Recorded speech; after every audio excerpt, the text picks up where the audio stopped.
नमस्कार दोस्तों, कैसे हैं आप सब। जी ऑनलाइन स्टडी में आप सभी का स्वागत है। आपको बताया जा रहा था कक्षा 12 जीव विज्ञान अध्याय 5 वंशागत तथा विविधता के सिद्धांत, जिसमें से आपको भाग 1, भाग 2 और भाग 3 बता दिया गया है। आज आपको भाग 4 के बारे में बताया जाएगा। भाग 1 में आपने मेंडल के बारे में पढ़ा। मेंडल ने मटर के पौधे का चयन क्यों किया, उनकी सफलता का कारण क्या था, लक्षण कौन कौन से चुने। और दूसरे भाग में आपने पढ़ा एक संकर संकरण या मोनोहाइब्रिड क्रॉस जिसे कहा जाता है। और दूसरा जो भाग था उसमें आपने द्विसंकर संकरण या डायहाइब्रिड क्रॉस के बारे में पढ़ा। आज हम आपको यही जो आपने एक संकर संकरण और द्विसंकर संकरण पढ़ा, उसी में कुछ नियम मेंडल जी ने दिए थे। आज उसी नियम के बारे में हम पढ़ेंगे, जिसके बारे में हम जानकारी ग्रहण करेंगे। ठीक है, तो किस तरीके का नियम था जो मेंडल जी ने एक संकर संकरण और द्विसंकर संकरण में बताया था, जिसमें से मेंडल का जो पहला नियम है, लिख सकते हैं हम इसे,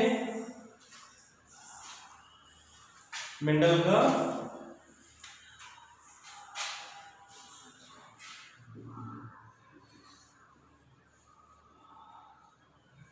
नियम, मेंडल का नियम। अब मेंडल के नियम में जो पहला नियम था उसे कहते हैं प्रभाविता का नियम। प्रभाविता का नियम, जिसे इंग्लिश में कहते हैं लॉ ऑफ डोमिनेंस।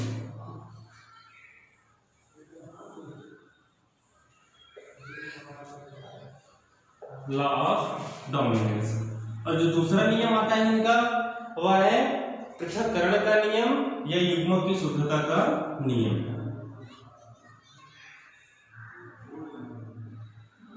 पृथक्करण का नियम या इसे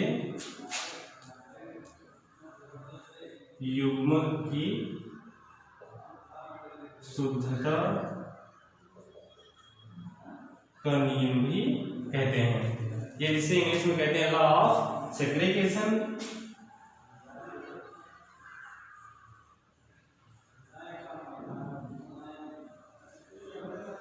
लॉ ऑफ सेग्रीगेशन या इसे कहा जाता है प्योरिटी ऑफ गैमीट।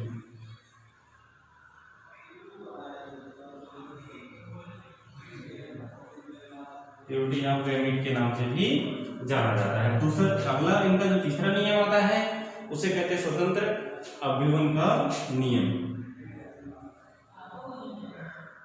स्वतंत्र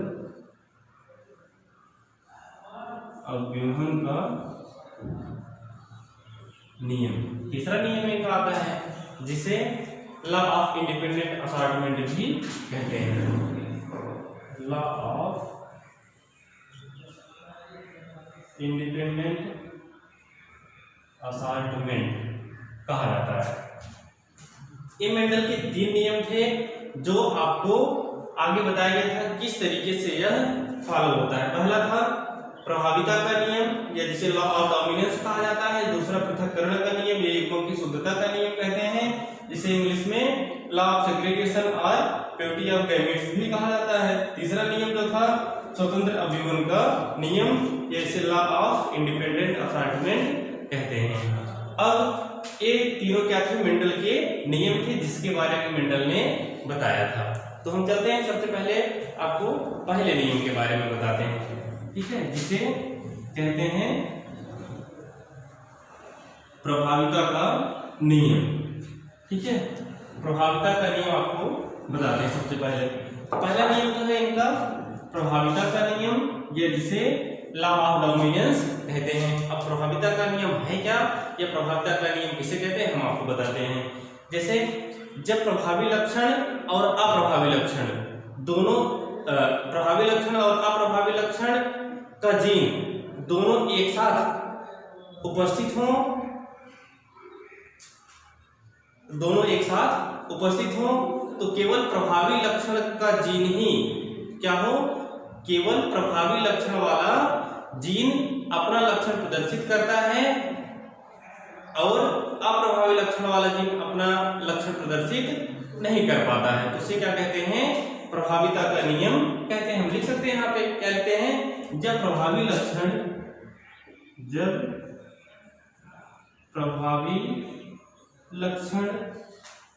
और अप्रभावी लक्षण, प्रभावी लक्षण और अप्रभावी लक्षण का जीन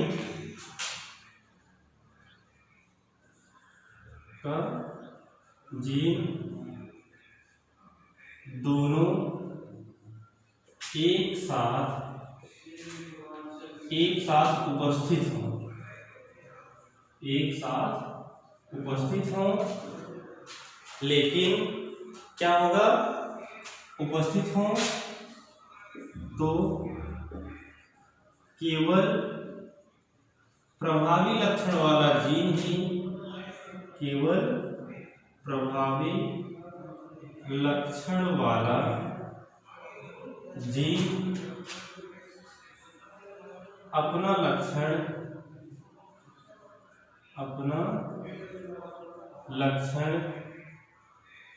प्रदर्शित कर पाता है, तो उसे प्रभाविता का नियम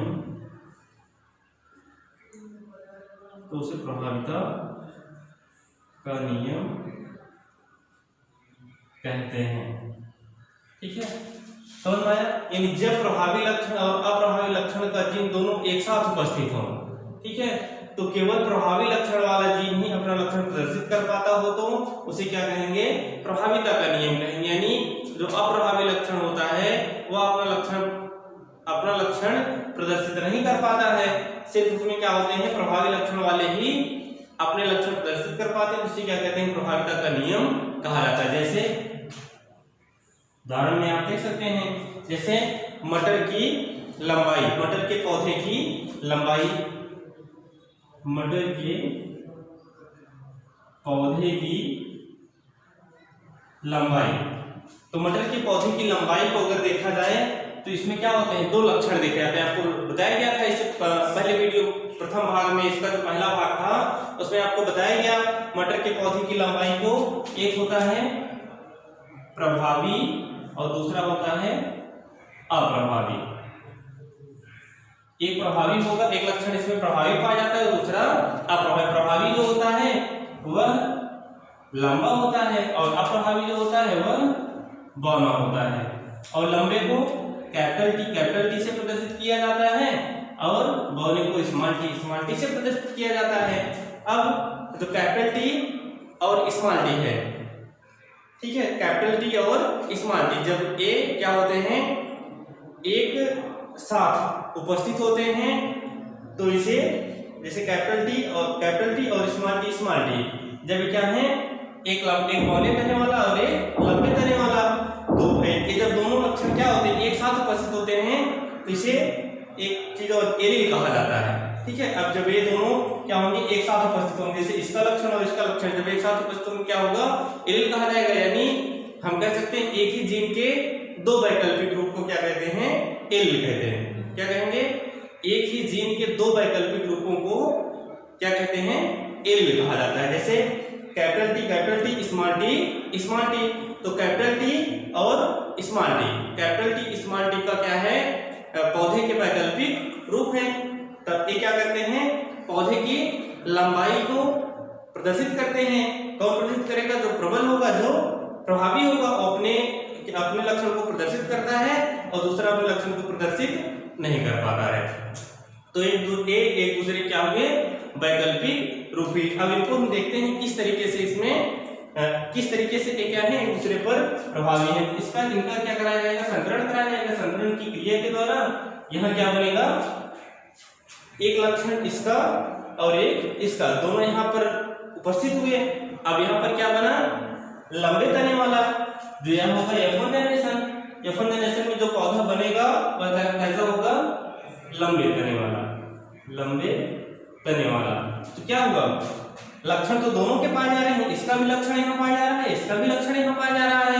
लेकिन हो क्या रहा है, यहाँ से प्रदर्शित हो रहा है कौन, दिखाई कौन दे रहा है, लंबा तना। इसलिए क्या हुआ, ये क्या हुआ, इस पर प्रभावी है, जिससे क्या हुआ, लंबे तने वाला ही पौधा यहाँ पर दिखाई दिया, बौने तने वाला पौधा नहीं दिखाई दिए। तो वही क्या हुआ, प्रभावी का जब प्रभावी लक्षण और अप्रभावी लक्षण का जीन दोनों एक साथ उपस्थित हो तो केवल प्रभावी लक्षण वाला जीन ही अपना लक्षण प्रदर्शित कर पाता है, उसे क्या कहते हैं, प्रभाविता का नियम कहते हैं, और अप्रभावी लक्षण वाला अपना जीन प्रभाव प्रदर्शित नहीं कर पाता है। ठीक, तो आगे पहला नियम कंप्लीट हुआ। तो अब हम देखेंगे किसके बारे में, दूसरे नियम के बारे में। दूसरा कौन सा नियम है इनका,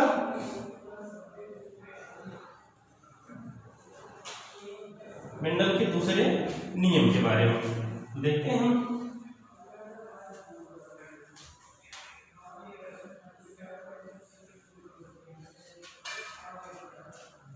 मेंडल का जो दूसरा नियम है उसे कहते हैं पृथक्करण का नियम या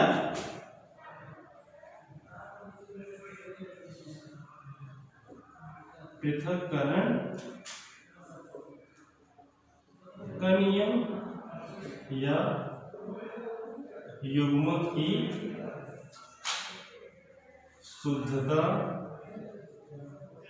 का नियम।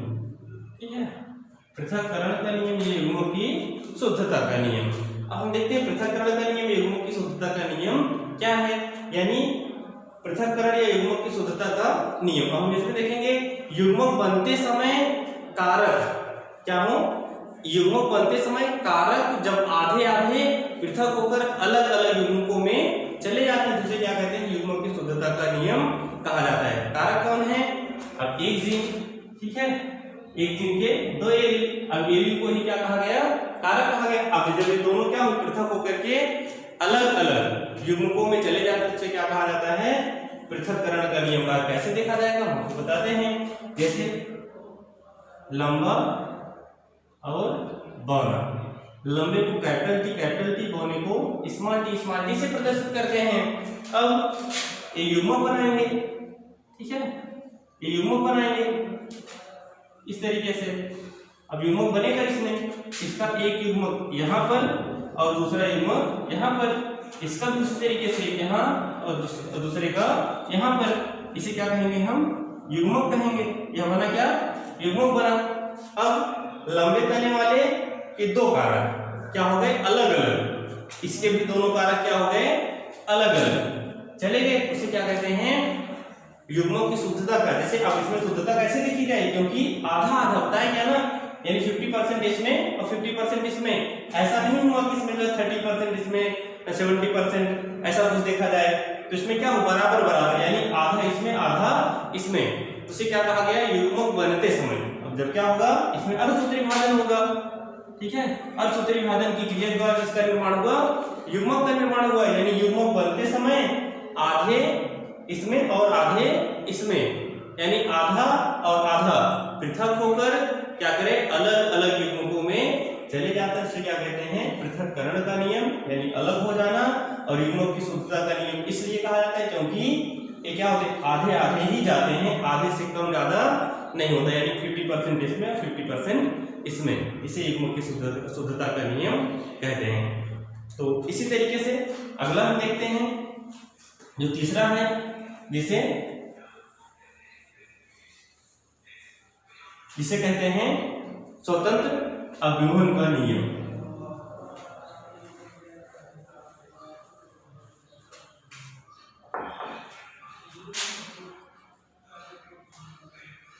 स्वतंत्र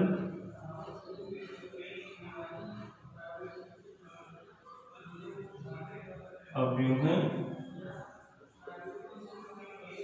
का नियम। अब हम देखते हैं स्वतंत्र अव्यूहन का नियम क्या है, यानी स्वतंत्र अव्यूहन के नियम में, ठीक है, ये जिसे लॉ ऑफ इंडिपेंडेंट असॉर्टमेंट कहा जाता है, यानी जब दो लक्षणों को लेकर एक साथ, जब दो लक्षणों को लेकर एक साथ के जीन स्वतंत्र रूप से युग्मक में अलग अलग जाते हैं, तब उसे क्या कहा जाता है, तब वो स्वतंत्र रूप से अपना लक्षण प्रदर्शित करते हैं, तब एक लक्षण का जीन दूसरे लक्षण के जीन को प्रभावित नहीं करता है। अब इसमें बताया गया जब दो लक्षणों को लेकर एक साथ, अब दो लक्षणों को लेकर मतलब इसमें एग्जाम्पल देख लेंगे।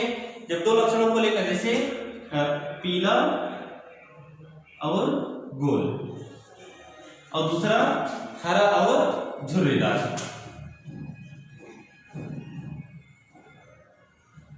झुर्रीदार हरा, ठीक है। पीला गोल कैसे होगा, आर आर और वाई वाई, ठीक है।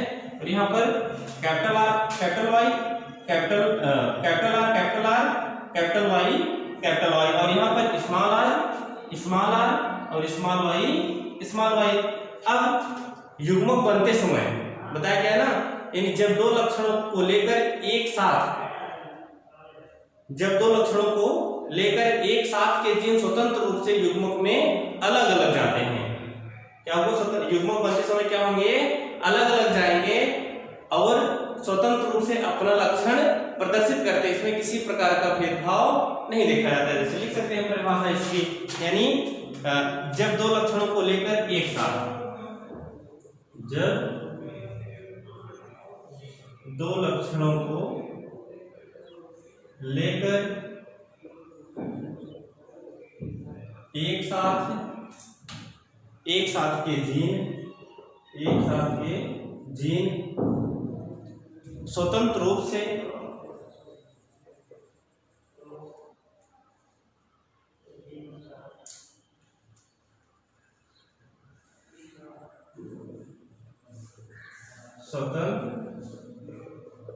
से अलग अलग जाते हैं, स्वतंत्र रूप से अलग अलग जाते हैं,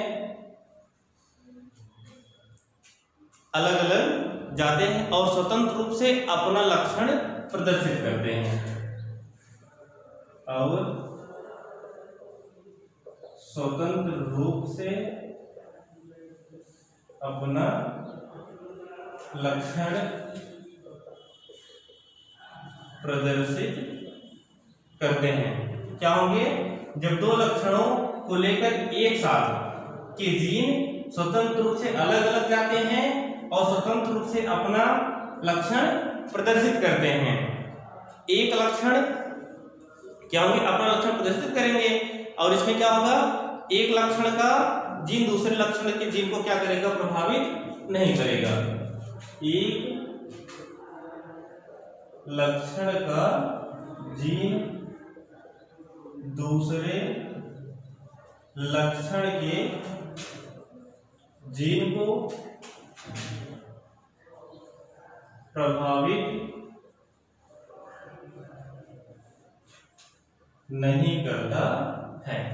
क्या करेगा, एक लक्षण का जीन दूसरे लक्षण को प्रभावित नहीं करता। जैसे लिख सकते हैं एग्जाम्पल के तौर पर, जैसे यहाँ आपको बताया गया, क्या बताया गया, गोल पीला, और यह गोल होगा और कैसा है, पीला है, और झुर्रीदार है, हरा है। यहाँ लिख सकते हैं एग्जाम्पल में गोल पीला और झुर्रीदार हरा। क्या बताया गया ना आपको, जब दो लक्षणों को लेकर एक साथ के जीन स्वतंत्र रूप से अलग अलग जाते हैं और स्वतंत्र रूप से अपना लक्षण प्रदर्शित करते हैं। एक लक्षण का जीन दूसरे लक्षण के जीन को प्रभावित नहीं करता, तो उसे क्या कहते हैं, स्वतंत्र अभिवन का नियम कहा जाता है। हम यहाँ पर आपको दिखा सकते हैं। जैसे अब युग्मक बनते समय क्या होगा, एक लक्षण इसका कैपिटल आर और दूसरा कैपिटल वाई, और यहाँ पर एक लक्षण इसका स्मॉल आर और स्मॉल वाई। अब दोनों क्या होंगे, बताइए, दो लक्षणों को लेकर एक साथ के जीन स्वतंत्र रूप से अलग अलग जाते हैं। क्या होगा, दो लक्षणों के जीन को लेकर स्वतंत्र रूप से अलग अलग जाते हैं, उसके बाद और स्वतंत्र रूप से अपना अपना लक्षण प्रदर्शित करते हैं। स्वतंत्र रूप से अपना अपना लक्षण कैसे प्रदर्शित करेंगे, अब यहाँ पर हम देखते हैं क्या होगा, एक यहाँ बने कैपिटल आर और यहाँ स्मॉल आर, फिर कैपिटल वाई स्मॉल वाई। ये क्या होगा, दोनों लक्षण, जैसे ये क्या रहा, गोल पीला और झुर्रीदार हरा, दोनों क्या हुए, यहां पर गए, ठीक है। तो यहां पर बनेगा क्या, गोल और पीला, ठीक है। जाते दोनों हैं, अब बना कौन, गोल बना और पीला बना। क्यों बना, क्योंकि ये क्या है, R गोल है और Y क्या है, पीला है। जो प्रभावी है वही दिखाई दिया, जो अप्रभावी दिखाई नहीं दिए। तो प्रभाविता का नियम ही लागू हुआ इसमें, और क्या नियम लागू हुआ, स्वतंत्र अभिवन का नियम। दोनों क्या है, स्वतंत्र रूप से, ठीक है।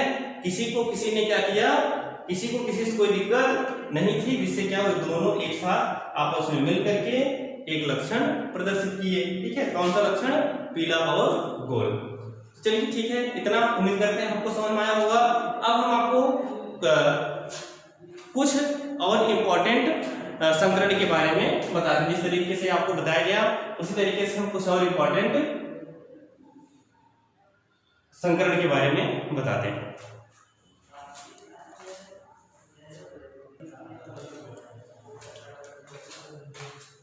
तो हम आपको जो है अब कुछ और इम्पोर्टेंट संकरण के बारे में बताने चल रहे हैं। देखते हैं कैसे होता है, ठीक है।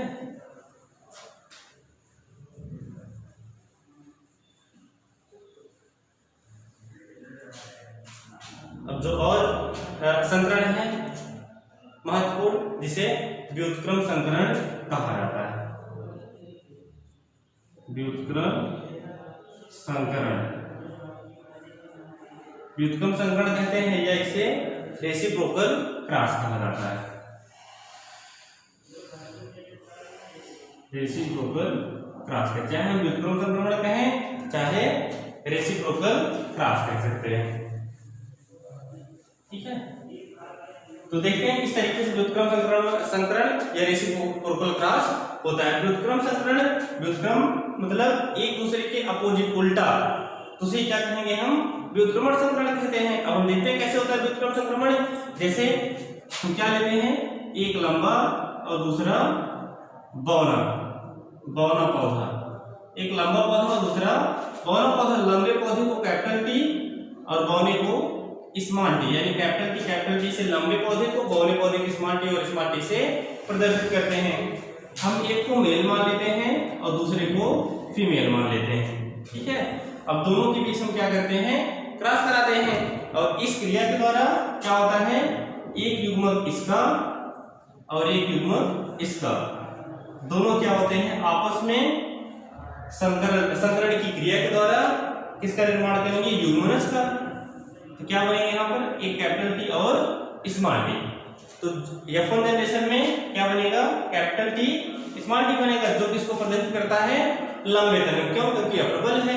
लेकिन हमको क्या देखना है, व्युत्क्रम संक्रमण। जैसे व्युत्क्रमण को क्या कहते हैं, ये जिसे रेसिप्रोकल कहा जाता है, उल्टा। एक बार हम क्या करते हैं, एक बार इसका इससे और एक बार इसका इससे, ठीक है। हम संकरण कराते हैं जिसे क्या कहते हैं, व्युत्क्रमण संकरण। जैसे इसको हमने एक बार मेल माना, इसको फीमेल माना, अब हम इसको क्या करते हैं, फीमेल मान लेते हैं, इसको हम मेल मान लेते हैं, ठीक है। तब भी हम इसका संकरण कराएंगे तो क्या प्राप्त होगा, यही प्राप्त होगा। F1 जनरेशन में बनने वाले जितने पौधे होंगे कैसे होंगे, लंबे तने वाले होंगे। इसी क्या कहते हैं, व्युत्क्रमण संकरण या रेसिप्रोकल क्रॉस कहा जाता है, ठीक है। अगला जो आता है उसे कहते हैं बैक क्रॉस, या हिंदी में कहा जाता है उसे पूर्वज संकरण, पूर्वज संकरण या बैक क्रॉस, बैक क्रॉस कहते हैं। पूर्वज संकरण या बैक क्रॉस कहते हैं। पूर्वज संकरण बैक क्रॉस है क्या, अब इसमें यानी इस प्रकार के संकरण में जब इनके पूर्वज के साथ संकरण कराया जाता है, बैक मतलब पूर्वज, जब इनके क्या हो, पूर्वज के साथ संकरण कराया जाता है उसे पूर्वज संकरण या बैक क्रॉस कहा जाता है। हम देखते हैं किस तरीके से पूर्व संकरण या बैक क्रॉस कराया जाता है। जैसे कैपिटल टी स्मॉल टी, लंबा तने वाला और बौना तने वाला। अब दोनों को देखते हैं, अब दोनों के साथ क्या कराया गया, युग्मक का निर्माण हुआ, युग्मक बना, ठीक है। अब युग्मक बनने के बाद क्या हुआ, दोनों में क्रॉस हुआ। क्रॉस की क्रिया के द्वारा यहाँ पर बनने वाला पौधा कैसे रहा, लंबा रहा। लेकिन अब क्या किया जाए, इसी को किसके साथ, इसके साथ यानी पूर्वज बाय प्राचीन पूर्वज के साथ क्या कराया जाए, संकरण कराया जाए, तो इसे क्या कहते हैं, पूर्वज संकरण कहा जाता है। पहले हम देख लेते हैं किसे, इसको देखते हैं, ठीक है। एक क्या है, कैपिटल टी और कैपिटल टी स्मॉल टी, ठीक है। इस तरीके से हम देखते हैं कैपिटल टी और कैपिटल टी स्मॉल टी, ठीक। कैपिटल टी और कैपिटल टी स्मॉल टी। अब हम देखेंगे अब इनके बीच क्या कराना है, संकरण कराना है। देखेंगे कैसे बनेगा, युग्मक का निर्माण हुआ, ठीक है। इस तरीके से दोनों में एक कैपिटल टी दूसरा स्मॉल टी, कैपिटल टी और कैपिटल टी, इस तरीके से बना।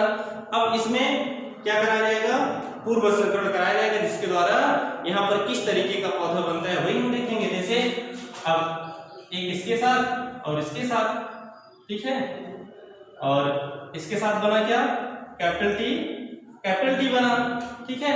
फिर इसका इसके साथ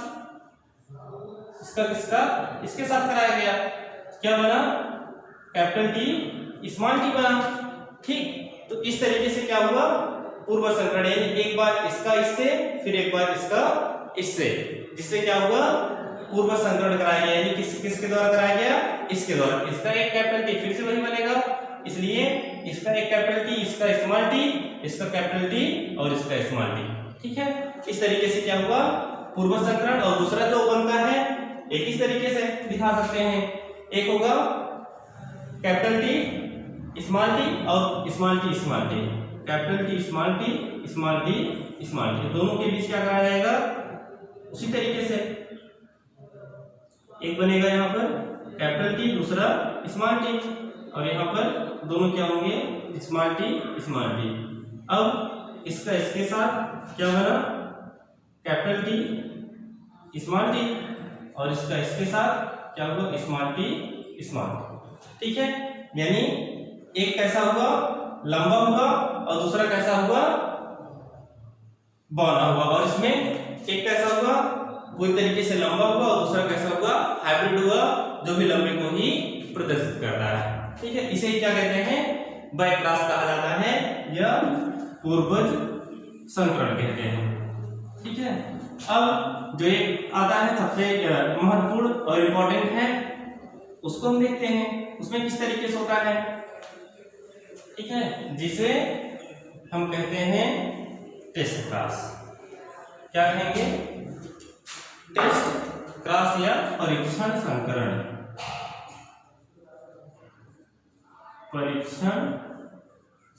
या इसे कहते हैं टेस्ट क्रॉस या परीक्षण संकरण। अब हम देखते हैं टेस्ट क्रॉस या परीक्षण संकरण को। अब टेस्ट क्रॉस या परीक्षण संकरण क्यों कराया जाता है, जैसे परीक्षण संकरण कब और क्यों कराया जाता है, तो इसमें हम देखते हैं बौने, इसमें जैसे देखा जाएगा कि जैसे आपको एक क्या दे दिया जाए, लंबे तने वाला पौधा दे दिया जाए, तो क्या आप उसे देख करके बता सकते हैं उसमें कौन सा जीन है, कि कैपिटल जीन जो है कैपिटल टी है, कैपिटल टी स्मॉल टी है। अब इसको पहचाना जा सकता है, नहीं, हम इसको देख करके नहीं पहचान सकते। उसके लिए ही इसको हम किस तरीके, जैसे अगर हमको एक लंबे तने वाला पौधा दे दिया जाता है और उसमें से जीन पूछा जाए किसमें कौन सा जीन है, कैपिटल टी है या कैपिटल टी स्मॉल टी है, तो हम इसे कैसे जानेंगे, तो उसी को हम किसके द्वारा पहचान सकते हैं, परीक्षण संकरण या टेस्ट क्रॉस से। तो टेस्ट क्रॉस है क्या, उसको हम देख लेते हैं डेफिनेशन इसकी। जैसे अज्ञात जीनोटाइप वाले पौधे को, अज्ञात जीनोटाइप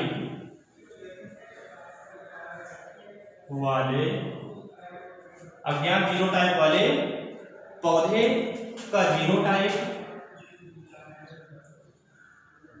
पौधे का जीनो, अज्ञात पौधे का जीनोटाइप जानने के लिए परीक्षण संकरण कराते हैं। जीनोटाइप जानने के लिए परीक्षण संकरण कराते हैं। समझ में आएगा? अज्ञात जीनोटाइप वाले पौधे का जीनोटाइप जानने के लिए क्या कराते हैं? परीक्षण संकरण कराया जाता है। जैसा कि हमने बताया ये क्या है? लंबे तने वाले पौधे हैं। अब हमको ये नहीं पता होता है कि पौधे में जीनोटाइप क्या है, ठीक है? तो फिनोटाइप का दृश्य रूप हुआ, पौधा हमको लंबा दिखाई दे रहा है, लेकिन जीनोटाइप को जानने के लिए हम क्या करते हैं? परीक्षण संकरण कराते हैं। अब हम कैसे कराते हैं परीक्षण संकरण? यानी परीक्षण संकरण में जिस पौधे का जीनोटाइप जानना है उसका संकरण हम किसके साथ कराएंगे? हमेशा अप्रभावी लक्षण के साथ, यानी अप्रभावी पौधे के साथ कराते हैं, ठीक है? यानी जिस पौधे का हमको क्या करना है? जीनोटाइप जानना है, उस पौधे को हम हर समय अप्रभावी पौधे के साथ कराते हैं, ठीक है? जिसके लिए दो अवस्थाएं दी गई हैं, उन दोनों अवस्थाओं के माध्यम से हम उसको जान सकते हैं। जैसे पहली अवस्थाएं क्या है? पहला, यदि F1 जनरेशन में, यदि F1 में सारे पौधे, F1 में सारे पौधे कैसे हो? लंबे तने वाले, ठीक है? F1 में सारे पौधे लंबे तने वाले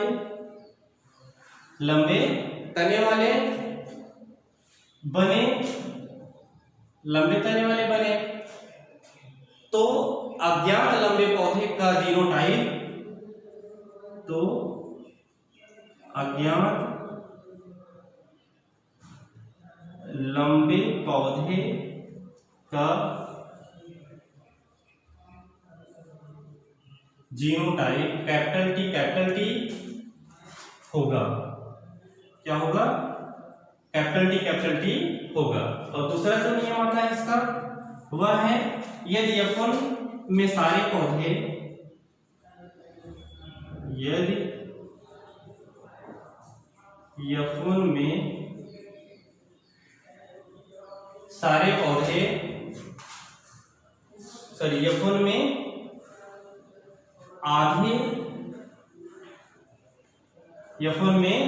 आधे लंबे तने वाले और आधे बौने तने वाले, आधे लंबे तने वाले और आधे बौने तने वाले पौधे बने तो अज्ञात पौधे का जीनोटाइप कैपिटल टी, यदि F1 पीढ़ी के, यदि F1 पीढ़ी के लंबे तने वाले, F1 पीढ़ी के आधे लिख सकते हैं, के आधे लंबे तने वाले और आधे बौने तने वाले पौधे बने तो अज्ञात पौधों का जीनोटाइप, अज्ञात पौधे का genotype capital T small T होगा। यह दो नियम हैं, इन दोनों नियमों के द्वारा ही टेस्ट क्लास कराया जा सकता है। जैसे आधा क्या होगा? यदि F1 में सारे पौधे लंबे तने वाले बने तो अज्ञात पौधे का जीनोटाइप क्या होगा? कैपिटल टी होगा। और यदि F1 पीढ़ी के आधे लंबे तने वाले और आधे बौने तने वाले पौधे बने तो अज्ञात पौधों का जीनोटाइप क्या होगा? कैपिटल टी स्मॉल टी होगा। अब हम देखते हैं यह किस तरीके से देखा जा सकता है, ठीक है? अब हम इसको देखें किस तरीके से बनता है।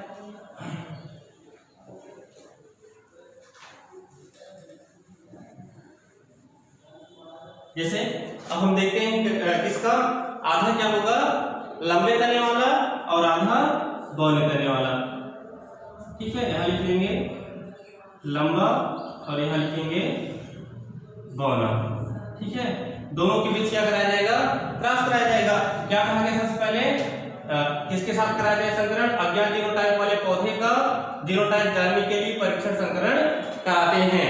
और जिसमें से हमने आपको बताया परीक्षण संकरण में जिस पौधे का जीनोटाइप जानना हो उस पौधे का संकरण अप्रभावी जीन वाले से कराते हैं। ठीक है, किससे कराएंगे? अप्रभावी। ठीक है, अप्रभावी। ठीक है, अप्रभावी लक्षण वाले जीन से कराते हैं। तो लंबे तने का पौधा और अप्रभावी मतलब बौने तने वाला। ठीक है, क्या है? अप्रभावी है। अब दोनों के युग्मक बनेंगे। ठीक है, दोनों के युग्मक का निर्माण होगा, कैपिटल टी और स्मॉल टी। ठीक है, अब दोनों का जब क्या होगा, इस तरीके से युग्मक बनेंगे। अब उन युग्मकों में क्या कराया जाएगा? संकरण कराया जाएगा। एक इसका और एक इसका बनेगा। यहाँ पर क्या? Capital T small T. और दूसरा क्या होगा? एक इसका और दूसरा इसका। ठीक है, इस तरीके से। फिर क्या बना? Capital T small T. उसी तरीके से कैपिटल टी स्मॉल टी और कैपिटल टी स्मॉल टी। ठीक है, तो F1 पीढ़ी में बनने वाले पौधे क्या रहे? इसमें सारे के सारे लंबे रहे। ठीक है, F1 पीढ़ी में जितने पौधे बने वो कैसे रहे? लंबे रहे। हमने क्या कराया? यहाँ पर पहला नियम लागू हुआ। कौन सा? जैसे यदि F1 पीढ़ी में सारे के सारे पौधे क्या हो? लंबे तने वाले हो, तो अज्ञात लंबे तने वाले पौधे का जीनोटाइप जानने के लिए क्या करेंगे? कैपिटल टी के साथ संकरण कराते हैं। और किसके साथ कराएंगे? अप्रभावी वाले, जिसको हमने आपको पहले बताया कि पौधे का जीनोटाइप जानना हो तो उसका संकरण हमेशा अप्रभावी लक्षण वाले पौधों के साथ कराना चाहिए। तो एक तरीके से हुआ। दूसरा जो बताया गया, यदि F1 पीढ़ी में आधे लंबे या आधे बौने पौधे बने तो अज्ञात पौधे का संकरण किसके साथ कराया जाए? कैपिटल टी स्मॉल टी के साथ कराया जाए। तो उसको देखने के लिए कैपिटल टी और स्मॉल टी। ठीक है, इसको देखने के लिए कैसे होगा? और इसको देख लेते हैं। एक युग्मक क्या बना इसका?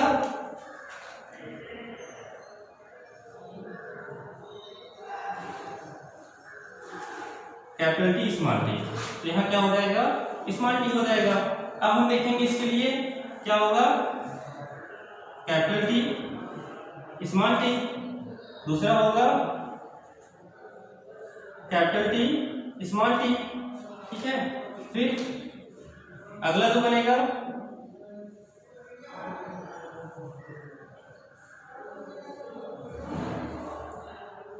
स्मॉल टी और स्मॉल टी। ठीक है, इसमें क्या होगा? 50% कैसे होंगे? बौने तने वाले होंगे। और 50% कैसे होंगे? 50% लंबे तने वाले पौधे और 50% बौने तने वाले पौधे बनेंगे। तो इस तरीके से जो संकरण दिया गया है वो सारे संकरण आपको बताए गए। ठीक है, हम उम्मीद करते हैं आपको समझ में आया होगा। तो आगे नेक्स्ट टॉपिक होगा, अगले दिन आपको बताया जाएगा। ध्यानपूर्वक आप लोग इसको पढ़िएगा, रिपीट करिएगा। जहां ना समझ में आए कमेंट बॉक्स में आप जाकर के पूछ सकते हैं। कोई भी दिक्कत आपको कहीं भी मालूम होती है। ठीक है।